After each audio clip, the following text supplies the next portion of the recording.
नमस्कार, स्वागत है आपका बिहार समाचार में। तेजस्वी यादव ने फिर से बड़ा ऐलान कर दिया है कि 20 लाख से 20 भी कम नहीं होगी नौकरी। बिहार में नौकरी की बौछार आने वाली है। इसी महीने बिहार में नौकरियों की बौछार आएगी। साथ ही तेजस्वी यादव ने ऐलान कर दिया है कि बिहार के हर गरीब को घर दिया जाएगा। साथ ही बिहार में जिनके पास जमीन नहीं है उनको 5-5 डिसमिल जमीन देगी सरकार। साथ ही तेजस्वी यादव ने कहा है कि हम हर वादों को पूरा करेंगे और तेजस्वी यादव ने वादा किया था कि हमारी सरकार बनी तो किसानों का कर्ज माफ कर दिया जाएगा। तो किसानों का कर्ज भी माफ हो सकता है। तो आखिर सरकार की क्या योजना है, क्या बड़े ऐलान किए गए हैं, ऐसे तमाम खबरों पर बात करेंगे। इससे पहले आपसे एक छोटी सी अनुरोध है, कृपया वीडियो को एक प्यारा सा लाइक अवश्य कर दीजिएगा। आपका लाइक करना ही हमारी मेहनत का फल होता है।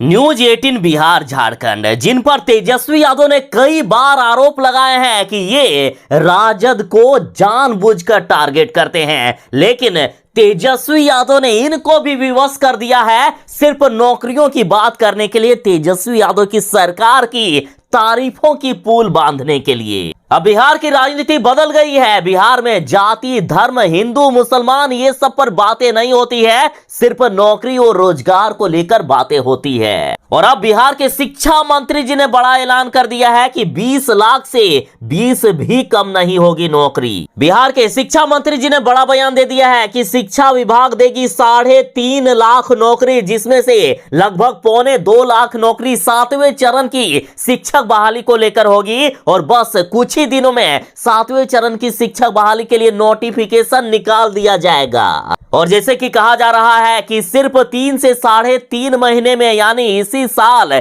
4 लाख पदों पर बहाली करेगा बिहार। तो जिस तरह से तेजस्वी यादव के साथ मिलकर मुख्यमंत्री नीतीश कुमार जी काम कर रहे हैं, लग रहा है कि बीजेपी की अब खटिया खड़ा हो गई है बिहार में। और इधर तेजस्वी यादव बिहार के डिप्टी सीएम के साथ स्वास्थ्य मंत्री भी हैं। और खबर आ रही है कि जल्द ही बिहार में स्वास्थ्य विभाग में 25,000 नौकरियों के लिए नोटिफिकेशन निकाला जाएगा। इस साल सबसे ज्यादा नौकरी स्वास्थ्य विभाग और शिक्षा विभाग ही देने वाला है। देखिए, अब तो और भी बड़ी खबर आ गई कि स्वास्थ्य योजनाओं में बड़ी संख्या में बहाली होगी। 25,000 से भी ज्यादा पदों पर बहाली होने वाली है। और साथ ही राजस्व एवं भूमि सुधार में 2,745 पदों पर बहाली के लिए नोटिफिकेशन निकाला जा रहा है। और न्यूज 18 का क्या कहना है रोजगार और नौकरी को लेकर, जरा इनकी रिपोर्ट देखिए। 20 लाख से 20 भी कम नौकरियां नहीं दी जाएंगी। मुख्यमंत्री ने जो घोषणा की है उसे जरूर पूरा करेंगे। शिक्षा विभाग 3.5 लाख नौकरियां देगी। वहीं 7वें फेज की शिक्षक बहाली को लेकर कहा कि धैर्य रखें, जल्द करेंगे शिक्षकों की बहाली। तेजस्वी यादव की सरकार बनते ही देखिए गरीबों के लिए बड़ा ऐलान हो गया है कि बिहार के हर गरीब को अब घर दिया जाएगा, हर गरीब को आवास दिया जाएगा। देखिए, भले ही मोदी जी ने ये ऐलान किए थे कि 2022 तक बिहार के हर गरीब को घर मिल जाएगा, लेकिन बिहार के कई गरीब ऐसे हैं जिनको अभी तक घर नहीं मिला है। लेकिन तेजस्वी यादव की सत्ता में आने के बाद बड़ी घोषणा हो गई है। भूमि सुधार एवं राजस्व मंत्री आलोक मेहता ने ऐलान किया है कि हमारी प्राथमिकता है कि जिनके पास घर नहीं है उनको घर देना। और इधर राजद का कहना है कि हमारी सरकार आने पर बिहार का एक भी गरीब ऐसा नहीं होगा जिनके पास उनका अपना घर नहीं होगा। और साथ ही बिहार के जिन गरीबों के पास जमीन नहीं है उनको सरकार जमीन देगी। देखिए, राजस्व एवं भूमि सुधार मंत्री आलोक मेहता ने बड़ा ऐलान कर दिया है कि राज्य के सभी भूमिहीनों को 3 महीने के अंदर जमीन मिलने वाला है। कहना है कि राज्य के सभी भूमिहीनों का सर्वे सरकार 3 महीनों में करवा लेगी। सरकार को पता चल पाएगा कि आखिर किनके पास जमीन नहीं है और उनको सरकार सभी जिलों में सूची तैयार करके कैंप लगा कर जमीन देने वाली है। देखिए, मंत्री जी ने ऐलान किया है कि जैसे ही सूची तैयार हो जाएगी इसके बाद प्रत्येक भूमिहीन को जिला स्तर पर कैंप लगाकर 5 डिसमिल जमीन का पर्चा दे दिया जाएगा। बीजेपी की सरकार में बिहार के किसान परेशान थे कि आखिर उनका इस बार क्या होगा, क्योंकि खेती हुई नहीं बिहार में भूखमरी की स्थिति किसानों के सामने पैदा हो गई थी। लेकिन मुख्यमंत्री नीतीश कुमार जी के नई सरकार में आते ही मुख्यमंत्री जी ने काम करना शुरू कर दिया। मुख्यमंत्री जी एक पल भी चैन से नहीं बैठ रहे हैं, कभी इस जिले में कभी उस जिले में, पता नहीं कब कहां पहुंच जा रहे हैं। हवाई सर्वेक्षण तो मुख्यमंत्री जी करके लगातार जिलों का जायजा ले ही रहे हैं।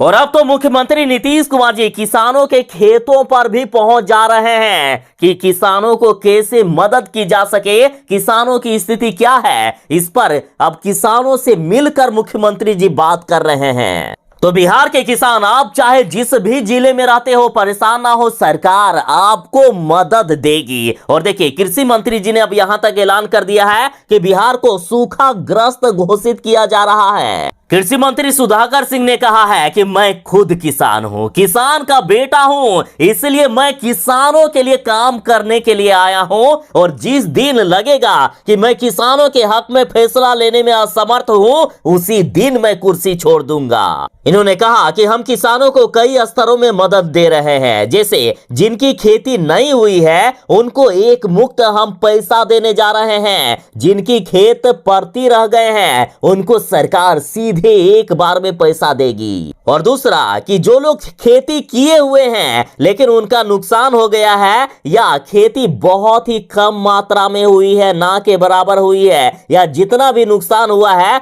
सरकार इसकी भरपाई करेगी। और देखिए, इस बार खेती तो हुई नहीं, तो आखिर किसानों के पास पैसे कहां से आएंगे और अगला बीज कैसे खरीद पाएंगे? तो देखिए, जब अगली फसल के लिए किसान तैयार होंगे तो सरकार खाद के साथ बीज सभी खर्चे उठाएगी, सरकार पैसे देगी किसानों को। और अब तो मुख्यमंत्री नीतीश कुमार जी ने यहां तक कह दिया है कि यदि कोई किसान अभी ही कोई दूसरा फसल करना चाहता हो, वैकल्पिक फसल उत्पादन करना चाहता हो, तो सरकार सारे खर्चे देगी, बीज से लेकर खाद तक, और सिंचाई का भी खर्चा सरकार ही देगी। और इधर कृषि मंत्री जी ने कहा है कि अकाल की स्थिति को देखते हुए हम देश और राज्य स्तर पर वैज्ञानिकों को बुलाएंगे और किसानों को सही सलाह देने का काम करेंगे।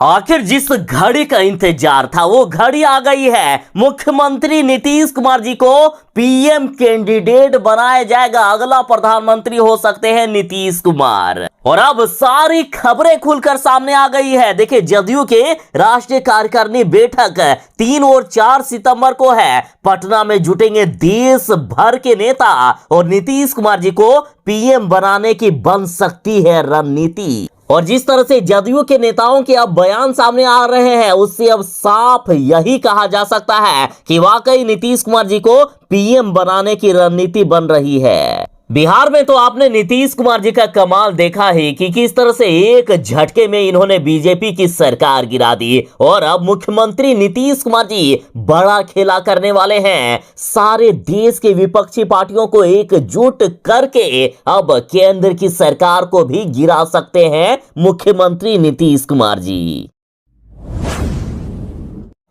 लालू प्रसाद यादव की किडनी लगातार जवाब दे रही है, किडनी फेल हो रहा है लालू प्रसाद यादव का, और अब लालू यादव की किडनी बदली जाएगी। देखिए, लालू यादव की किडनी ट्रांसप्लांट के लिए अब सिंगापुर जाएंगे। परिवार के सदस्य डॉक्टरों की सलाह ले रहे हैं। लालू यादव की किडनी बदलवाने यानी किडनी ट्रांसप्लांट के लिए परिवार में सहमति बन गई है। सितंबर में ही लालू यादव को सिंगापुर ले जाया जा सकता है। और इधर सीबीआई कोर्ट ने भी सिंगापुर जाने के लिए अपना पासपोर्ट रिन्यू कराने की इजाजत पहले ही दे दी है। देखिए, सिंगापुर में किडनी ट्रांसप्लांट का सफलता दर 98.1% तक है, लेकिन भारत में किडनी ट्रांसप्लांट का सक्सेस रेट 90% के आसपास है। और इसलिए लालू प्रसाद यादव सिंगापुर जाकर अपना किडनी बदलवाना चाहते हैं। और इससे पहले आरके सिन्हा ने सिंगापुर में ही किडनी ट्रांसप्लांट कराया था।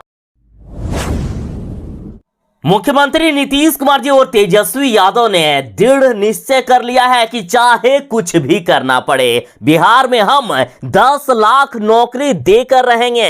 और अब तो 10 लाख के साथ 10 लाख रोजगार भी मिलने वाला है, यानी 10 लाख नौकरी को मुख्यमंत्री नीतीश कुमार जी ने 20 लाख तक कर दिया है। और बड़ी खबर अब ये आ रही है कि प्रशांत किशोर की जन सुराज पार्टी खत्म होने वाली है, क्योंकि प्रशांत किशोर ने मुख्यमंत्री नीतीश कुमार जी को चुनौती दिया है और कहा कि 5 लाख भी नौकरी दे दे तो हम वापस ले लेंगे जन सुराज पार्टी। देखिए, जदयू के द्वारा कहा जा रहा है कि 17 सालों तक नीतीश कुमार जी ही मुख्यमंत्री थे, लेकिन बीजेपी के कारण मुख्यमंत्री नीतीश कुमार जी बिहार का विकास नहीं कर पा रहे थे, लगातार अड़चने पैदा कर रहे थे बीजेपी वाले, और इसीलिए तो मुख्यमंत्री जी ने बीजेपी का साथ छोड़ा और अब तेजस्वी यादव के साथ मिलकर बिहार में नौकरी की बौछार लाएंगे मुख्यमंत्री जी। मुख्यमंत्री जी ने राजद को रोजगार सृजन के सारे विभाग दे दिए हैं और नौकरी देने को लेकर इतनी तेज गति से काम होने लगा है बिहार में कि देखिए, प्रभात खबर ने यहां तक कह दिया है कि इसी साल के अंत तक 4 लाख पदों पर बहाली हो जाएगी। मतलब सिर्फ 3 से 3.5 महीने में 4 लाख नौकरियां निकाली जा रही है बिहार में। और अब तो कई राजनीतिक विशेषज्ञ भी कह रहे हैं कि प्रशांत किशोर ने इस बार गलत आदमी से पंगा ले लिया है। नीतीश कुमार जी तेजस्वी यादव के साथ मिलकर सिर्फ नौकरियों की बौछार ही नहीं बल्कि कई अन्य चमत्कार भी करने वाले हैं बिहार में। बीजेपी वाले बिहार में इतने दिनों तक सरकार चलाए, लेकिन एक मुख्यमंत्री का चेहरा तक नहीं दे पाए बीजेपी वाले, और यही सब नाकामयाबी है जिसके कारण बिहार में बीजेपी की सरकार आज गिरी है। आखिर कर क्या रहे थे आप लोग बीजेपी वाले कि एक मुख्यमंत्री का चेहरा तक नहीं दे पाए आप? देखिए, और अब 23 अगस्त को बीजेपी विधानमंडल दल की बैठक हो रही है, जिसमें से नेता प्रतिपक्ष का होगा चुनाव। अब बिहार की जनता भी लगातार सवाल कर रही है कि आखिर बीजेपी वाले की सरकार कैसे चलती बिहार में, जब एक नेता भी ऐसा नहीं है जिसे नेता प्रतिपक्ष भी लोग समझ सके। यदि राजद की ही बात करें तो नेता प्रतिपक्ष की बात आते ही तेजस्वी यादव का नाम सबके सामने आता है, लेकिन बीजेपी में ऐसा कोई भी नेता नजर नहीं आ रहा है जिस पर जनता बात कर सके कि इन्हें नेता प्रतिपक्ष बनाया जा सकता है। और खुद बीजेपी के शीर्ष नेतृत्व भी इस पर कंफ्यूजन में होंगे कि आखिर किससे नेता प्रतिपक्ष बनाया जाए। खैर, 23 अगस्त को बैठक हो रही है जिसमें से नेता प्रतिपक्ष का ऐलान होगा।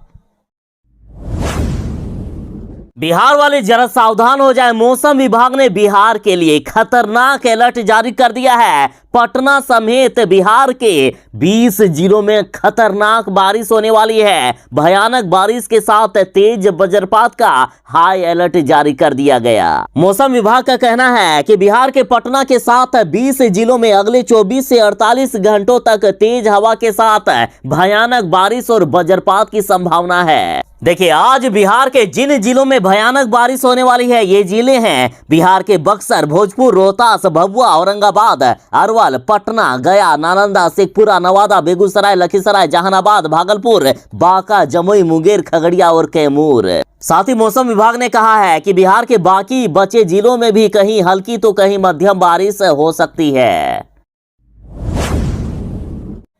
अब ये लीजिए, खुलकर ऐलान हो गया है। अब तक तो सिर्फ कयास लगाए जा रहे थे ना कि मुख्यमंत्री नीतीश कुमार जी प्रधानमंत्री बनेंगे, लेकिन अब जदयू नेता ने साफ कर दिया है कि वाकई मुख्यमंत्री नीतीश कुमार जी आगे जाकर प्रधानमंत्री पद के लिए दावेदारी पेश करेंगे और तेजस्वी यादव को बिहार का मुख्यमंत्री बना देंगे। देखिए, उपेंद्र कुशवाहा ने कहा है कि इस मिशन में हम लोग दिन रात लगे हुए हैं। देखिए, न्यूज फॉर नेशन की खबर में कहा जा रहा है कि बिहार को आने वाले वर्षों में तेजस्वी यादव संभालेंगे, यानी बिहार के मुख्यमंत्री होंगे तेजस्वी यादव और महागठबंधन की ओर से नीतीश कुमार जी अब राष्ट्रीय राजनीति में सक्रिय होंगे। और इसके लिए जदयू नेताओं ने तैयारियां शुरू कर दी है और मुख्यमंत्री नीतीश कुमार जी ने देश के सभी विपक्षियों को एकजुट होने का आह्वान भी कर दिया है। और इधर जदयू नेता ललन सिंह ने भी कह दिया है कि विपक्ष चाहे तो नीतीश ही हो सकते हैं अगला प्रधानमंत्री का चेहरा। इन्होंने कहा है कि अब समय आ गया है जब सभी विपक्षी पार्टियों को एक साथ मिलकर फैसला लेना चाहिए कि किसके नेतृत्व में अगले चुनाव में बीजेपी का मुकाबला किया जा सके। और इन्होंने साफ कर दिया है कि नीतीश कुमार में वो सारी क्वालिटी है कि वे प्रधानमंत्री बने। खबर तो यहां तक आ रही है कि लालू यादव से मिलकर सारा प्लान सेट हो गया है और ललन सिंह ने यहां तक कह दिया है कि 2024 में भाजपा को उखाड़ कर फेंक देंगे। मुख्यमंत्री नीतीश कुमार जी ने सूखा संभावित जिलों का हवाई सर्वेक्षण किया और किसानों को 16 घंटे बिजली देने का आदेश दे दिए हैं मुख्यमंत्री नीतीश कुमार जी ने। देखिए, किसानों को 16 घंटे बिजली देने का आदेश तो पहले से ही जारी है, लेकिन अब मुख्यमंत्री जी ने कहा है कि चाहे कुछ भी हो जाए बिजली कटना नहीं चाहिए। साथ ही मुख्यमंत्री जी ने कहा है कि किसानों को जितनी जल्दी हो सके डीजल अनुदान दिया जाए ताकि किसान अपने फसलों को बचा सके। और डीजल अनुदान की बात करें तो अब तक 15,000 से भी ज्यादा आवेदन आ गए हैं सरकार के पास।